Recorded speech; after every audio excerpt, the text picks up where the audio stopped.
Hello YouTube, welcome to my channel. First of all, I want to tell y'all guys I apologize for the the camera upload. I am exhausted. I'm just gonna let y'all know I'm tired. I am 35 weeks, so this is why I decided to just do it on the phone. It's more easier to upload than doing it with my actual camera that I do it with, because I know me, when I get and upload it through the computer, I'm going to want to play with the editing, and it's going to take me forever, and I just don't feel like it. I'm very much pregnant, as you can see. You see, pregnant. So I just decided that I would do my video through my phone, and it's easier to upload. And so let's get into it. So guys, I am 35 weeks and 5 days pregnant. My baby is, I don't know, about the size of a melon, I think. But I know the baby weighed about 5 pounds, and all that good stuff. So, y'all, I'm tired. I'm going to tell y'all a little something. My vaginal area feels like this. Ha! It just feels it just feels like everything is just sitting at the bottom. I'm beginning to have Braxton Hicks. I actually got checked by my doula today, and she said I was having contractions. So, I don't really feel them, but I feel pain. I'm like, it just feel like it just feel like the floodgates is opening. so, so that's how. I'm really tired. And like last night, I was laying with my husband, and I was in so much pain. Not pain that I think I was gonna go in labor, but it was painful. And I just really needed him to hold me. But yeah, this is why I'm doing it through my phone. It's just so easier to upload like that. So forgive me for not having the quality that I usually do. I usually do the camera setup and all that stuff. But all right, so let's get into it. And I told you a little bit about me, and now we're gonna get into what I'm going to talk about today. So I am 35 weeks. So to this week, we're going to be discussing the history behind midwives, doulas, and OBGYN. And y'all, I was supposed to watch The Business of Being Born for the documentary, so I could go back and sort of put this in but I didn't. I'm telling y'all, I didn't feel like it. I was like, I know enough. I done done enough research, so I can put it together and sum it up in my own words. Be with me, Lord, which He already is. But you just see how I am huge, y'all. Just huge. But anyway, so let's get into it. This was a very interesting topic. That I looked up. The truth behind midwives and doulas and OBGYNs. And to think about it, midwives has been around ever since life has been given out, if you really think about it. You really hear about midwives in the book of Exodus, about the story of Moses. And that's the first time in the Bible that you hear about the midwives. The midwives were somebody that actually spared Moses' life, because the leader was saying, the king Pharaoh was saying, kill the boys, and the women, if they're girls, you can keep in. They looked out for babies, and they had compassion for babies. And I was like, wow, that is amazing that all this time they've been there, but we just never really paid attention to it until now. But midwives actually been around for a long time.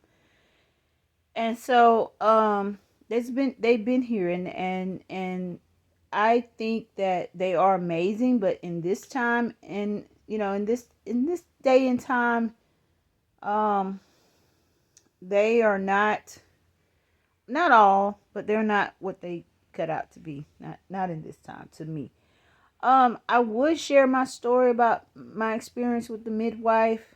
I've shared it before, But I think on week 30, let's see, week 37, the topic will be the rise of unassisted birth, how midwives are turning into midwives. And I think that will be the appropriate topic to share my experience with the first and only, the first and the last midwife that I'll have.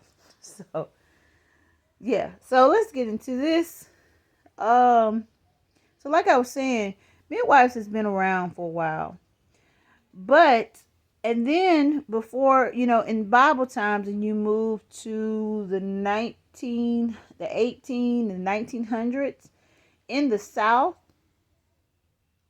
we had this thing called granny midwives, and they were black women, and they delivered their slave master babies, and they also delivered their own people's babies. And they were women that we looked up to. They were women that were spiritual. They were women that were just amazing. They was amazing women. And this one documentary I found that was made in 1950 something, it documents the life of a black lady. I don't remember her name, but she delivered at least about 300 babies. And so that's what they did, because they didn't have hospitals at the time. So these black midwives would go around and they would deliver their slave master babies, and also they would deliver their own.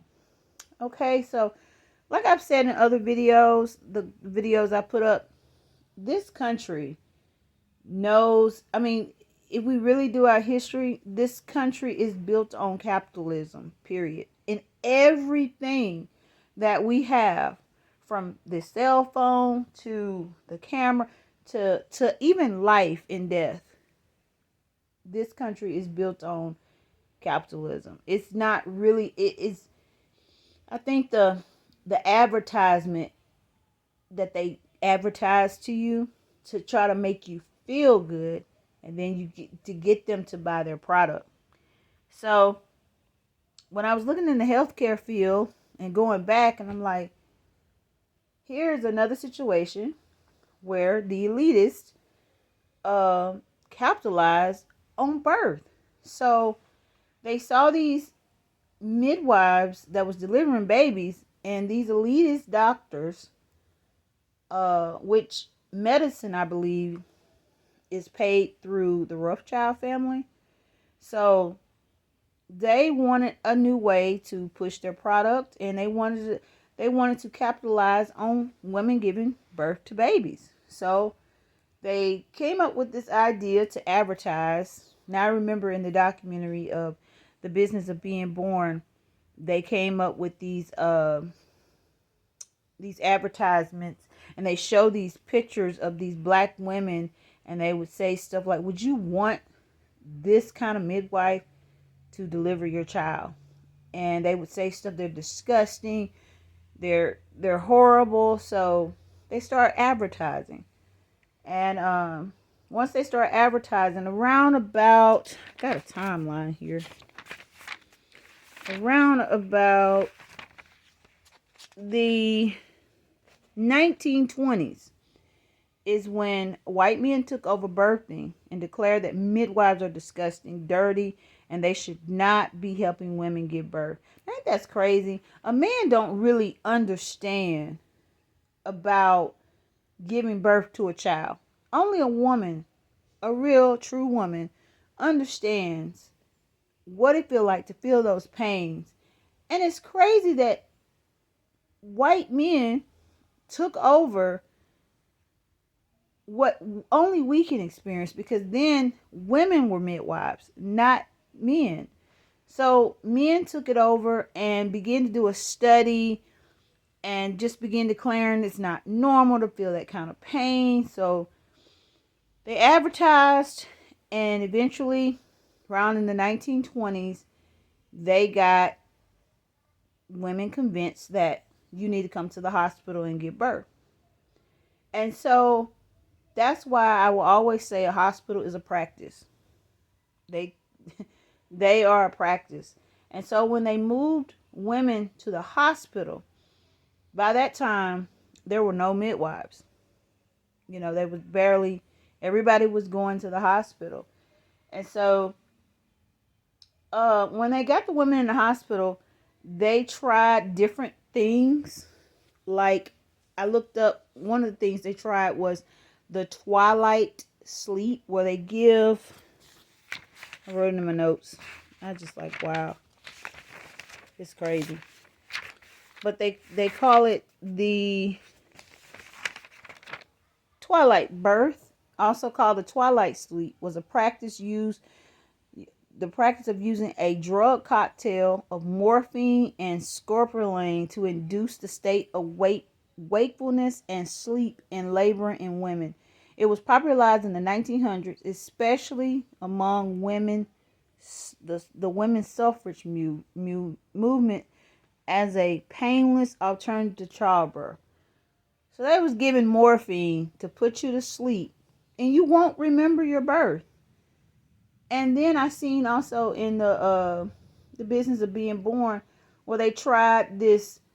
They would tie women down to beds and just let them be there and not move. So they was just, as they got their business set up, they was just trying new things and practicing on women.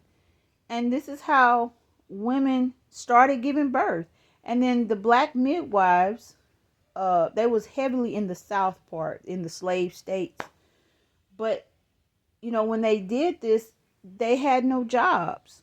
So they just got rid of them.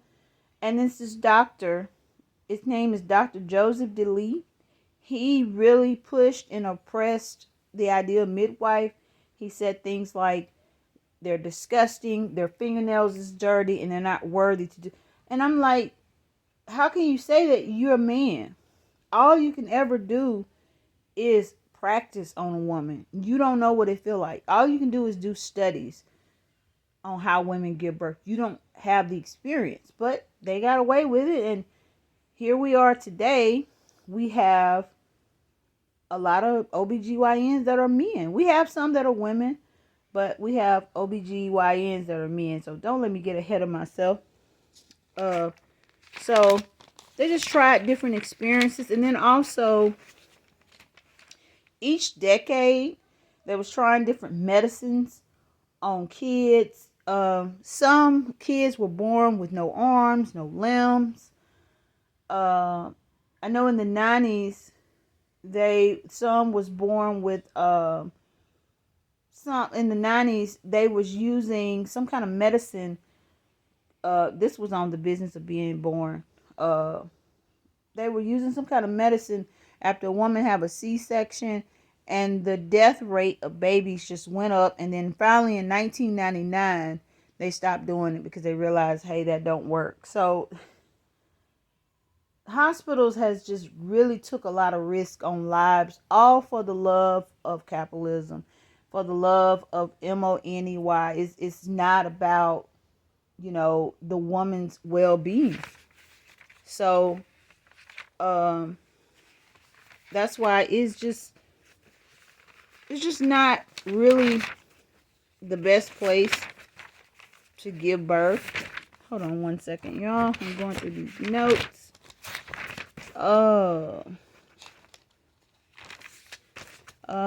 sorry, y'all, because I thought I seen something. Y'all, I am so tired. I ain't got but 5 more weeks. About 5 more weeks, and this will be over with. Yes, this is what I want to see.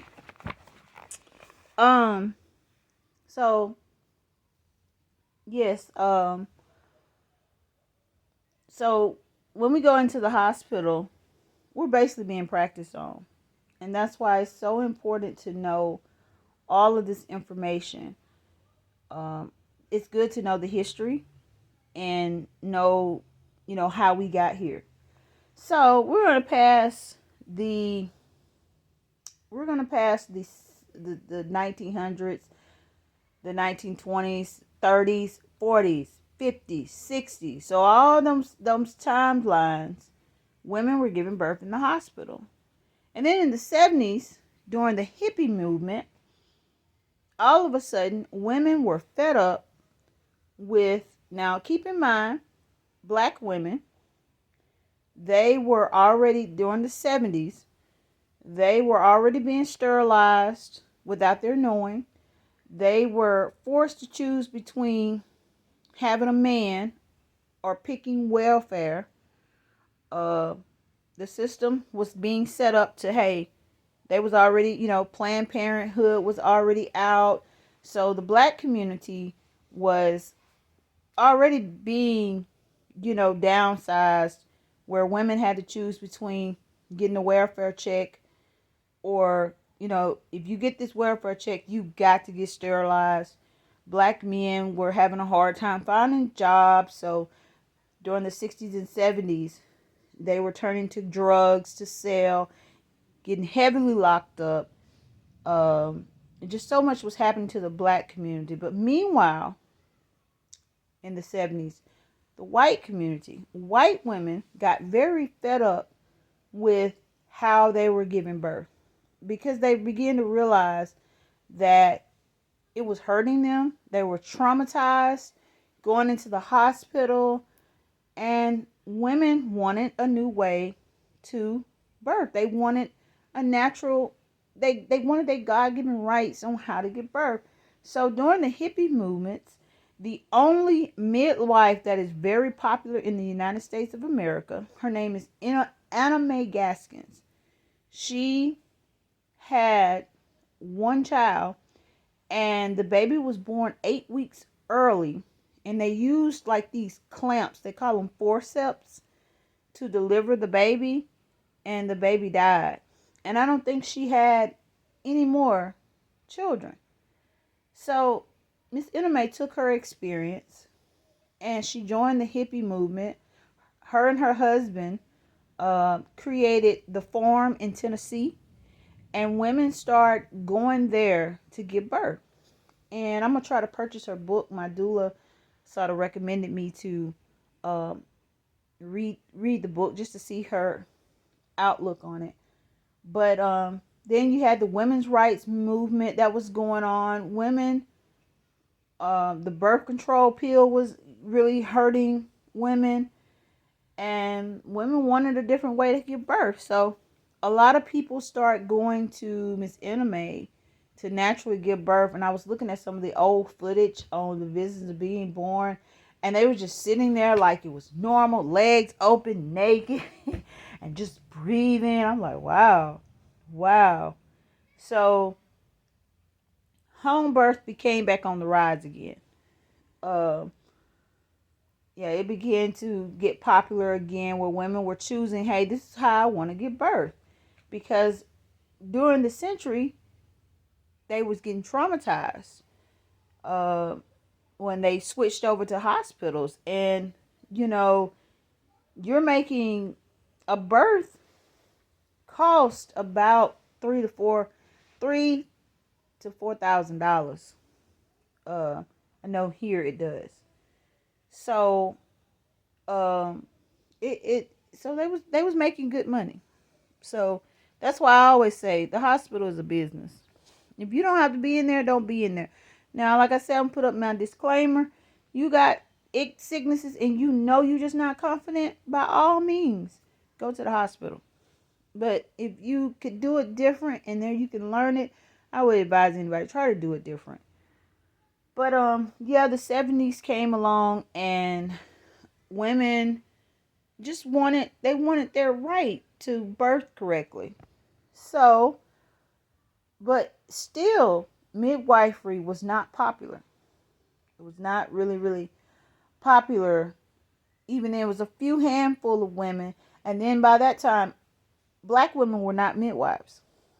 By the time the 70s hit, midwives were white.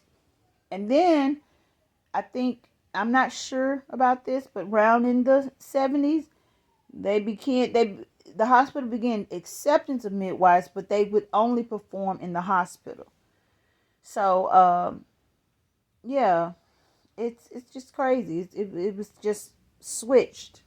And so more women but it still wasn't out there. Like, more women was, hey, I want to do home birth. I want to do it different. Some lady birthed out in the field. It was just wow. Okay, so the 70s sort of kind of picked back up where women were birthing back. Some women was. But the United States is still the highest mortality rate when it comes to giving birth.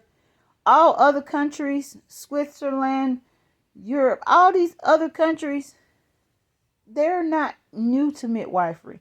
Most women in foreign countries uses a midwife instead of an OBGYN, but the OBGYN is like the backup plan.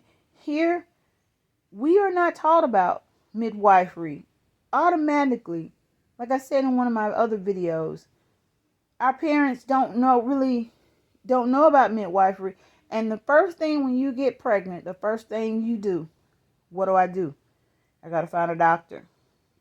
So, because that's how our system is set up.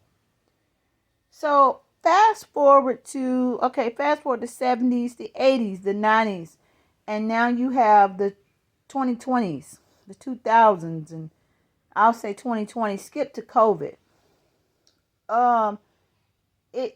COVID brought back home birth. I really believe that, because this virus that was put out, the hospitals were shut down, and I actually had Zariah in 2020.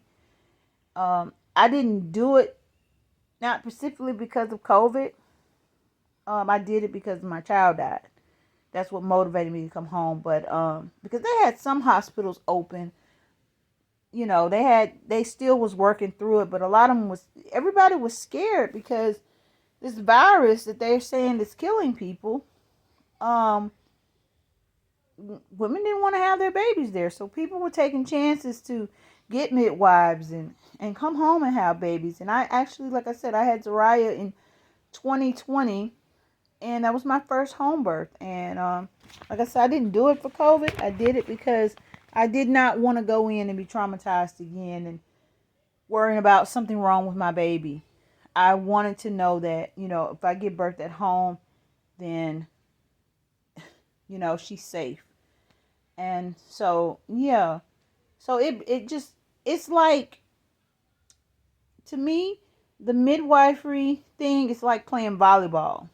1 minute, boom, you hit it on this side, it's on the rise, and it's just bouncing back and forth. And it's like a war between doctors and midwives. And it's about money. Because when you don't go in the hospital, that doctor do not get paid. It's not about the well-being of the mom. And this is what I hate about, at first. Now, when I had Zoe, I did come up with a birth plan because I had learned a little more about injections. And then when Zane passed away, I was like, I'm just done altogether. And so it's like, when you go in the hospital, you got to play by their rules. They get you to sign papers. They know that you hadn't researched. They know you just tired and you're ready to get the birth over with. And you're just signing papers. And it's just like, it's like you got to go in and fight. And now that I think about it, who wants to go in the hospital and fight with a doctor? You are on their territory, not yours. You're on their property. So I don't want to go in and have to push what I want done. And if I know you're not going to hear me and I got enough information, it's just easier to have the baby at home to me. Now, some people still like to go in there and war. I don't. I really don't. So, yeah, guys, it's just sad. So now you fast forward to today. So I gave the history of midwives. Now let me go back to give a little history on doulas. Now doulas they are not certified to give any medical assistance. Doulas are basically, they're just like the people that is watching you give birth, but they are more educated they're educated. They help mom get through the birth. And doulas can also be used for stillborn, the lasting hospice, when you lose a child. You can be a support for that mom in those stages. And so back then, doulas was like your grandmama or your mama just want to come by and watch and give you comfort. They didn't have any medical, background, but they just gave you comfort. So doulas has been around a long time too. And I also found out that the more, like, in my research, if you have a doula, the less likely that you will, have any complications, because that doula is there to back up what you want done. She's there to advocate for you when you're in the hospital.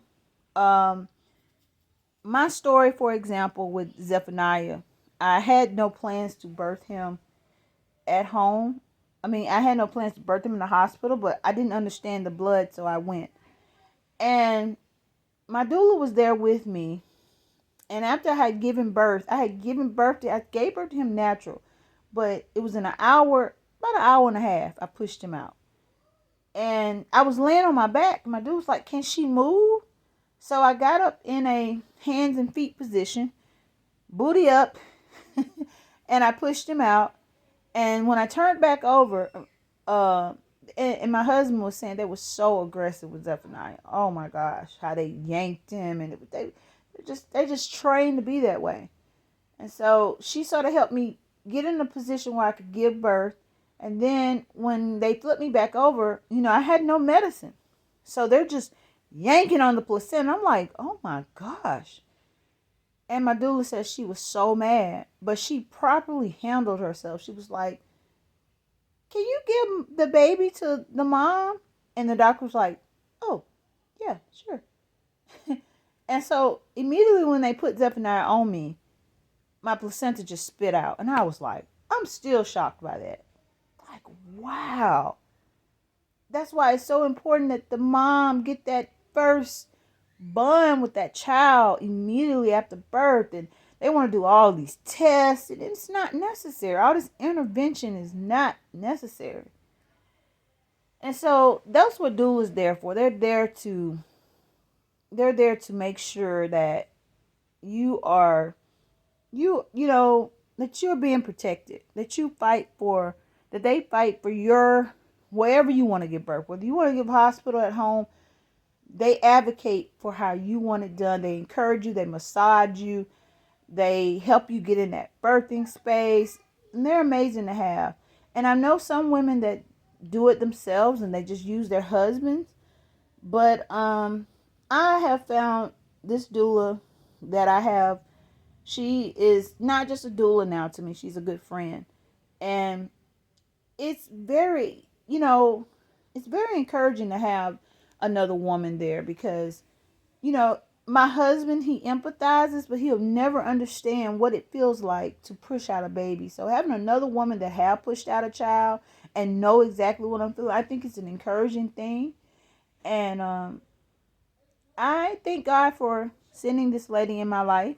And this will be her third time, which is witnessing me have a child. And she's seen me through different stages. Hold on one second. Kids! No talking! Mommy is doing a video. Okay? Sorry, y'all. I can't hear myself think when I hear all the noise. That's why I made them go to sleep. But it's so important to have that encouragement. I think it's a wonderful thing to have another woman there that understands what you're feeling in that moment, and to encourage you.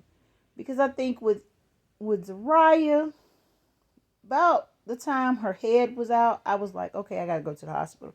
And my husband and the doula was like, no, you don't need to go. You almost there. And then I think I hollered out C-section for Zephaniah, And she was like, no, we rebuke that in Jesus' name.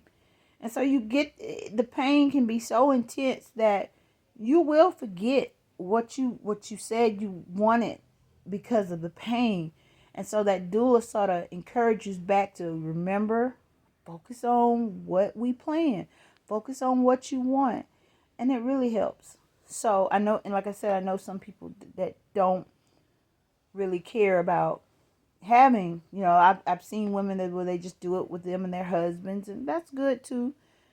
But doulas are important. The outcome of the birth is much better than you just being by yourself.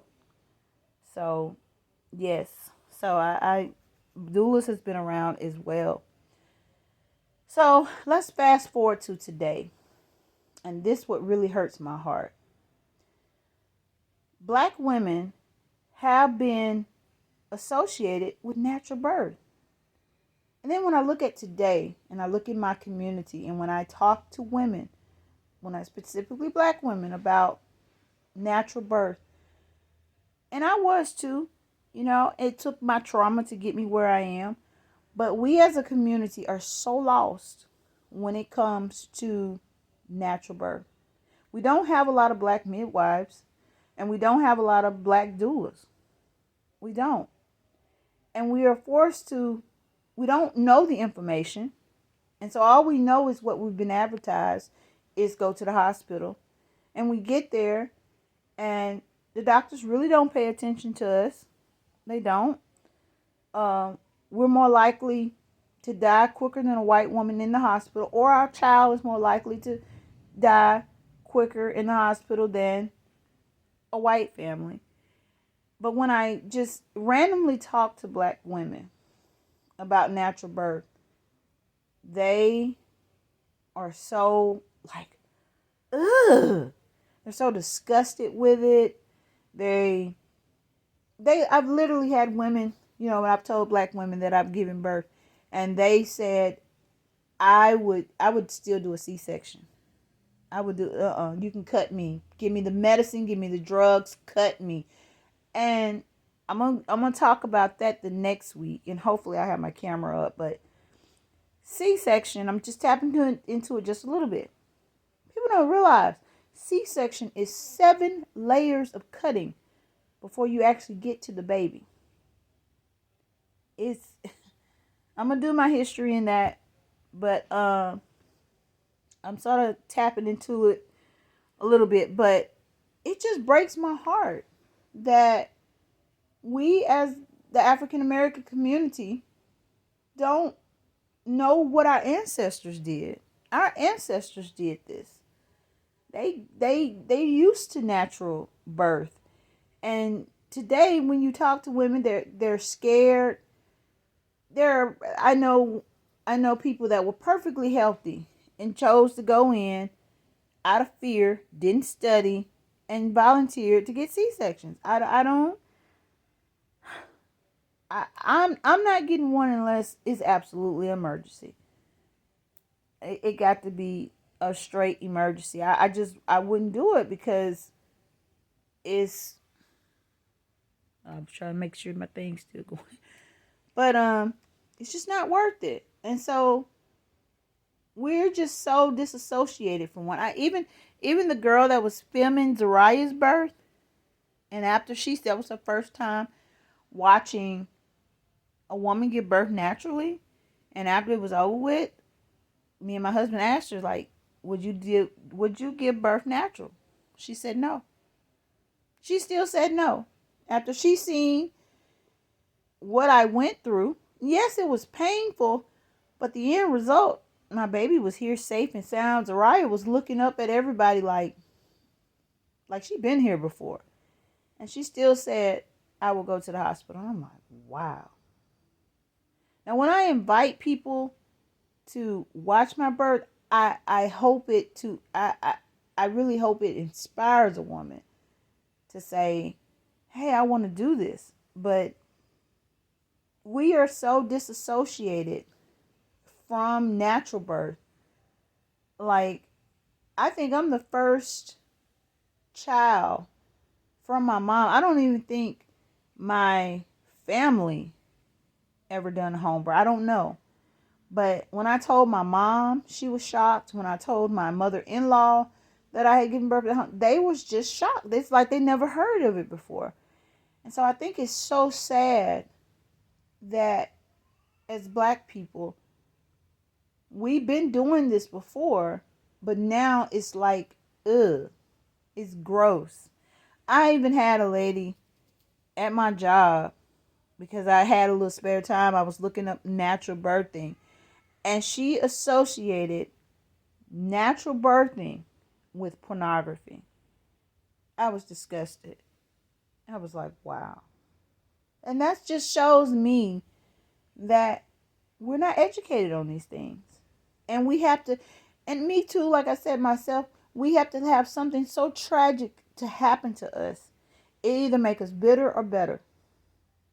Now, it makes us bitter by saying, I don't want to have no more children. You know, my child died. I'm done. You can go, and I'm going to get my tubes tied. And then you stop reproducing. But then someone like me, that thank God I know the Lord, I still was open. I'm like, I want another child. I want another opportunity.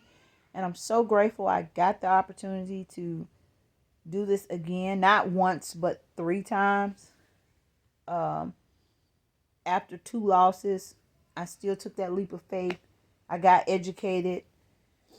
And so, I just say all this to say, I really hope that more Black women open up their eyes and see that, you know, you have options. I do see, not a lot, but I do see, especially on TikTok, I see more Black women standing up and advocating. I see doulas. I see Black women, you know, giving birth at home. And it's beautiful. I love it. I love it because I think we're finally waking up. I still think there's more that need to be woken up because, you know, going in and having C-sections to get it over with, this is the way God designed it. And instead of running from it, we need to learn how to embrace the pain of it. It's not as bad as it seems. It's painful, but if you can get this, if you can get your mindset, like with Zariah, I don't remember her birth. Zephaniah's, I remember everything because I didn't have the right atmosphere to help me get through those pains. And I really had to coach myself with Zephaniah because I had all these doctors and I saw scissors and I was, oh gosh, I was horrified. And so this is why, you know, I'm doing it again and I'm really determined not to go to the hospital. But I just pray for specifically women all around because there are white women that look at other white women in disgust because they are choosing to have a baby at home. And a lot of white women also, you know, since this propaganda was pushed, a lot of white women, you know, are having babies in the hospital as well. You know, even though they do get a little better treatment than we do, but their families don't really know the histories. And so it's about women in general. White women are already jumping on it. They're taking that leap of faith. But us as Black women, we have to have something tragedy happen to us to say, hey, I want to do a home birth. So I do see it changing. And I just wish and pray that it changes more. And I wish Black women would educate themselves more on how to experience a God-given gift. So that is my topic for today, guys. Next week, I will be talking about, I'll be 36 weeks, actually Sunday. I'll be dragging to get these videos. Hopefully next week I'll have it on my camera. But I just didn't feel up to it. But 36 weeks, I will be talking about why hospitals should be your backup plan. So now you already, I had to rearrange this how I put it because I wanted it to be in order from, I did my intro, 34 weeks, getting pregnant, infertility, birth control, and then 35 weeks is really basically about knowing your team, the OBGYNs. Now 36 weeks is when you get ready to have the baby. I'm going to be talking about why hospitals should be your backup plan, C-sections, and why black women die at a higher rate than any other race. The documentary that I'm going to be looking into is Born Free. And then I'm going to talk about a little more about hospital versus home birth. And then I'll share my story there a little more, which I've still shared it here. But that's when I'm going to be talking about 36 weeks. I'll go ahead and give you my rundown. 37 weeks, I'll be talking about the rise of unassisted birth, how midwives are turning into midwives. My gosh. 38 weeks. Baby is born, now what? Taking care of yourself, the history behind postpartum psychosis and depression. There's a history behind everything. 39 weeks is a look into breastfeeding, returning back to work. And y'all know they got so many laws about pregnancy with breastfeeding, so I'm gonna get into that. Returning back to work, the bond between the mother and child, why that is so important. The documentary that I'm going to be visiting is the Milky Way, and the documentary that I want to be looking up is When the Bowel Breaks for 38 weeks. And for 40 weeks, I'm going to be talking about, I'm going to revisit eliminating due dates, because around this time it'll be time to go. And the stages, I'm going to talk about this process of labor and delivery. And if I go a little bit over and I get a little agitated, because I'm going to find me something to do so I won't jeopardize getting this baby here. I'm really trying to let go and let God.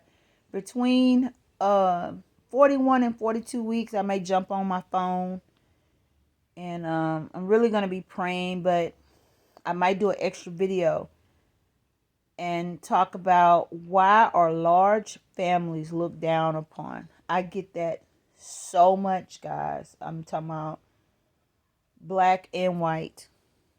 They see me and my husband with 5 kids, fit to be 6, and how little they are. We get so many questions like, how do you do it? Why do you do it? You need to stop. It's his fault. You need to give her a break. I mean, those are the things that you hear. And at first, it was like, okay. Now it's really get on my nerves. It really do. Because me and my husband do the very best that we can. And when we keep God first, and we don't have no GoFundMe. We work. We both work. We do what we have to do to take care of our kids, and it's still like it's not enough. But those are the topics I'm going to be talking about. And before I get off, I want to say this. I got so emotional. I think the abortion video was so hard. It was so just emotional to talk about. Only because I think it was very emotional for me, because I lost a child. And mine wasn't by choice, but it was just sad. I didn't really like talking about it. But I forgot to include my research on Roe versus Wade. I think that's a law. And the lady name was, let me think of her name. I really feel like that's important to be put in here. I did a little research on Roe versus Wade. And that was the law that the United States came up to with a woman's right to have an abortion or not. And the lady that first came up with that, if I'm not mistaken, and if I'm wrong, yeah, I'm right. If I'm wrong, correct me. But the lady name was Norma McCovery. She becomes pregnant and seeks abortion. So I looked her up. Very traumatized life. And then on her deathbed, there's a documentary out there. I haven't watched it. It's called AKA Jane Doe. I think something like that. And this lady, she done died. And on her deathbed, she confessed that she was paid. She was paid to get out in the public saying she wanted an abortion. And that's how Roe versus Wade came about. She said it at first. It said that she was gonna blame it on black men had raped her, but that didn't work out. But she was paid. She said she never really wanted an abortion anyway. And I'm not sure if she had one or not. I have to go back and look. But it was all a propaganda to get women to start having abortions and talking about their body, their choice. But this idea was put out there, and now so many women have done it, and they don't know the history behind Roe versus Wade. And I was like, wow. Wow. But anyway, guys, I'm going to get off of here and go get me some rest because, like I said, I feel like the heavens is opening down there in my vagina. The baby is head down. At first, I thought he was in oblique. I think I'm saying the right position. Like he's tilted on my hip. But I did try the flashlight thing again. And he turned a little bit, but he's ready. He's ready. And I'm going to show you guys before I get off. I've been nesting so bad. I'm going to show you what I've been doing. So, as you can see behind me, these are over there is I started from this area. This is Zachariah. It's probably look a little backwards, so forgive me. Then that's all Sephora's museum. I love taking pictures, guys. So, and then this is Zoe over here. And then I'm going to take you upstairs. You know, we're going to go upstairs. And hopefully you can see it. It's a little dark. I'm sorry. Let me see. Can I turn some light on? But if you go upstairs, let me turn around. This is my son Zane's wall. Got pictures everywhere. Got him a little. This is, you know, this is his book. This was his book at his funeral where everyone signed it. And that's my sweet little boy. And he is definitely making a difference. And as you see right here, I got these 3 little frames. These were the babies that came after after Zane passed. Oh, Lord have mercy. It's an empty frame. I'm waiting for Zamar to come. So this is what I've been doing to keep myself busy. I've been nesting and hanging up pictures. And that's probably why I was a little tired. And then we're going to go back downstairs. And as you can see behind me, this is, I guess I decided to switch the frames to white because, after the storm. As you can see, let me move down a little bit. That's Rara's. Everybody got a felt board. And this is Zephaniah's. Everybody got their little board. And y'all, I got empty frames just waiting. I'm just patiently waiting on the baby. And it's a boy, Zamar Ellis Murphy coming. So I did all of this. And I think I got a little tired. But, yeah. So I will see you guys next week. Hopefully I'll feel better to put it on my professional camera. But God bless you guys. And happy birthing. Y'all be blessed. Bye.